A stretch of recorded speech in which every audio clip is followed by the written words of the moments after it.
कि जिसके लिए वो नेता प्रतिपक्ष हैं, जिसके लिए वो विधायक हैं, तो पूरे मानसून सत्र में वो क्यों गायब रहे। हेलीकॉप्टर पे केक काटते हैं, हेलीकॉप्टर पे मछली खाते हैं, हेलीकॉप्टर पे जूस पीते हैं और उसको जनता के सामने प्रदर्शित भी करते हैं।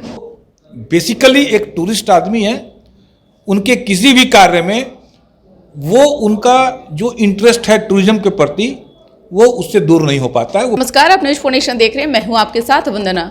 एक तरफ जहां नेता प्रतिपक्ष तेजस्वी यादव बिहार का भ्रमण करने अब निकले हुए हैं, तो दूसरी तरफ बिहार में बढ़ते अपराध को लेकर उन्होंने कहा कि मुख्यमंत्री नीतीश कुमार बेचारे बन चुके हैं और सिर्फ वह पार्टी को ढो रहे हैं, न कि वो सरकार चला रहे हैं। हालांकि जिस तरह से अभी बिहार में सुशासन की दावा किया जा रहा है, क्या बिहार में सुशासन कायम है? और कई ऐसे सवाल हैं जिस विषय पर बात करने के लिए हमारे साथ हैं भाजपा के पूर्व विधायक, मुख्य मीडिया प्रभारी मनोज कुमार। कैसे देख रहे हैं सर इन तमाम चीज़ों को? पहले तो तमाम चीज़ों में आपने जिक्र किया कि तेजस्वी यादव बिहार भ्रमण पे निकलने हैं, निकलने वाले हैं या निकल जाएंगे। तो उससे बड़ा सवाल उनसे ये पूछती है बिहार की जनता कि जिसके लिए वो नेता प्रतिपक्ष हैं, जिसके लिए वो विधायक हैं, तो पूरे मानसून सत्र में वो क्यों गायब रहे। सबसे पहले उनसे ये पूछा जाए, जब बिहार की सारी समस्याएं सत्र के अंदर में रखी जानी थी तो उस समय नेता प्रतिपक्ष का सदन में न रहना एक भी दिन क्या कहता है। आज घूमे, पॉलिटिकल टूरिज्म तो उनको करने की आदत है। हम लोगों ने तो कई मौकों पे देखा है कि वो हेलीकॉप्टर पे केक काटते हैं, हेलीकॉप्टर पे मछली खाते हैं, हेलीकॉप्टर पे जूस पीते हैं और उसको जनता के सामने प्रदर्शित भी करते हैं। मुकेश सहनी जी के साथ में तो वो लगातार हेलीकॉप्टर पे पिकनिक मनाते हुए नजर आए और लोगों को दिखाया भी। लेकिन उसी मुकेश सहनी की पिताजी की हत्या हुई तो उस समय तो बिहार भ्रमण पे न निकले, नहीं गए। और आज वो बिहार भ्रमण पे तो फिर उनका पॉलिटिकल टूरिज्म है। अभी बरसात हो रही है, जब सूखा पड़ रहा था, जब बरसात नहीं हो रही थी तो वो तो गायब थे, 1 महीना के लिए विदेश में कहीं अज्ञात जगह पे थे। आज जब पूरे बिहार में बरसात हो रही है, अब पूरा बिहार हरियाली हरा हरा है, तो उसको टूरिज्म करने के लिए निकले हैं कि कैसा हरियाली दिखती है, कैसा पानी बारिश कैसा दिखता है। तो वो बेसिकली एक टूरिस्ट आदमी है, उनके किसी भी कार्य में वो उनका जो इंटरेस्ट है टूरिज्म के प्रति वो उससे दूर नहीं हो पाता है। वो पॉलिटिकल टूरिज्म फिर कर रहे हैं। कल भी जिस तरह से विरोध किया गया क्रीमी लेयर को लेकर और आज कांग्रेस ने प्रदर्शन किया, क्या इसको किस रूप में देख रहे हैं? देखिए, कल का बंद तो एक अलग मुद्दा था और आज कांग्रेस जो प्रदर्शन कर रही है देश भर में वो अलग मुद्दा है। आज जो कांग्रेस प्रदर्शन कर रही है वो कांग्रेस का आरोप है, जो अनर्गल आरोप वो पिछले जब से सत्ता से बाहर रहती है तो वो कहती है कि जब उस सत्ता से हट जाती है तो जो सत्ता से हटाती है जो सरकार कांग्रेस को, वो संविधान की गलत प्रयोग करता है, संवैधानिक संस्थाओं का गलत प्रयोग करता है, वो ये आरोप लगाती है। अब ये क्या आरोप कांग्रेस खुद पे लगा हुआ नहीं देखती है?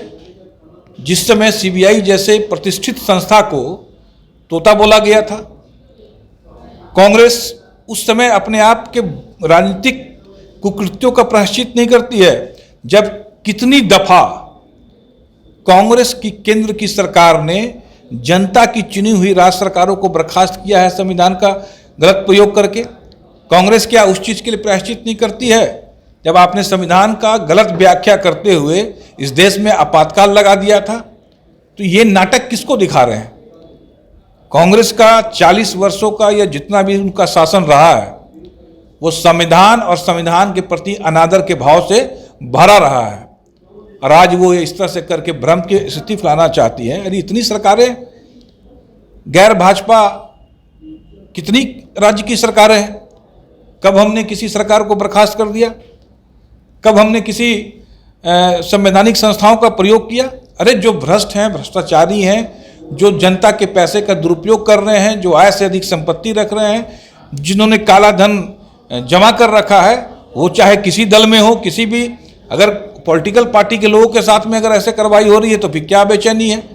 झारखंड में पैसे पकड़ा है, बंगाल में पैसे पकड़ा है, कर्नाटका में पैसे पकड़ा है, सभी जो आकंठ से डूबे हुए लोग हैं, तो क्या इन संवैधानिक संस्थाओं को तोता बना के रख दिया जाए? सवाल यह है कि बीजेपी के नेताओं पर भी कोई कार्रवाई क्यों नहीं हो रही है? नहीं, ऐसे कैसे कर सकते हैं आप? विपक्ष का आरोप है, कह रहे हैं कि क्या एनडीए में जो शामिल हो जाते हैं दूध के धुले। नहीं, वही बोल रहा ना, विपक्ष प्रमाण दे और अगर लगता है कि जो कोई बीजेपी में शामिल हुए हैं और उन पर कार्रवाई नहीं हो रही है, तो क्या ये कांग्रेस के लोग बताएंगे कि उनका फाइल क्लोज हो गया है?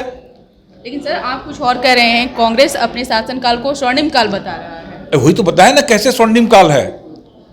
आज कांग्रेस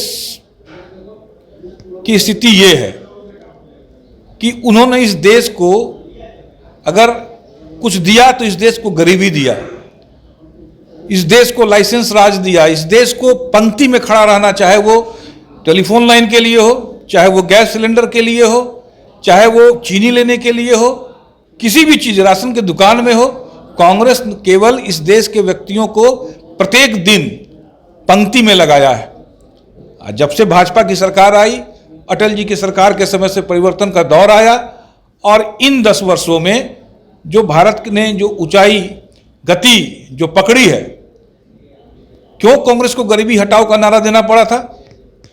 1970 के दशक में कांग्रेस गरीबी हटाओ का नारा दे रही थी, तो क्या किया उन्होंने 1947 से लेकर 1970 तक? क्यों नहीं गरीबी हटाए थे?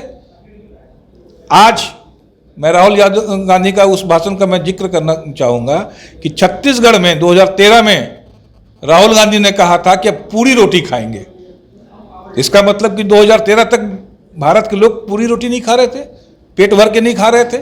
तो कांग्रेस के कोई भी आरोप को मैं नहीं समझता हूं कि इस देश की जनता गंभीरता से लेती है। अच्छा, आखिर ऐसा क्या कारण रहा है कि केंद्र सरकार अपने ही फैसले को वापस ले रही है? चाहे यूपीएससी का मामला देख लीजिए, क्रीमी लेयर का मामला दीजिए, ऐसा तो क्या है? नहीं, देखिए, यूपीएससी का मामला में तो प्रधानमंत्री जी का सीधा हस्तक्षेप हुआ और ये बात को दोहराया गया कि भाई हम तो सामाजिक न्याय के सिद्धांतों पर पूर्ण रूपेण विश्वास ही नहीं करते हैं, उसी पे चलने का हम संकल्पित हैं, उसी पे चलेंगे। सामाजिक न्याय पे हमारे प्रधानमंत्री जी का पूरा भरोसा है, इसमें तो कहीं कोई व्याख्या करने की, कोई सफाई देने की जरूरत ही नहीं है। आपने देखा जब उनके संज्ञान में आया तो उसको नित्या को रोकी गई है।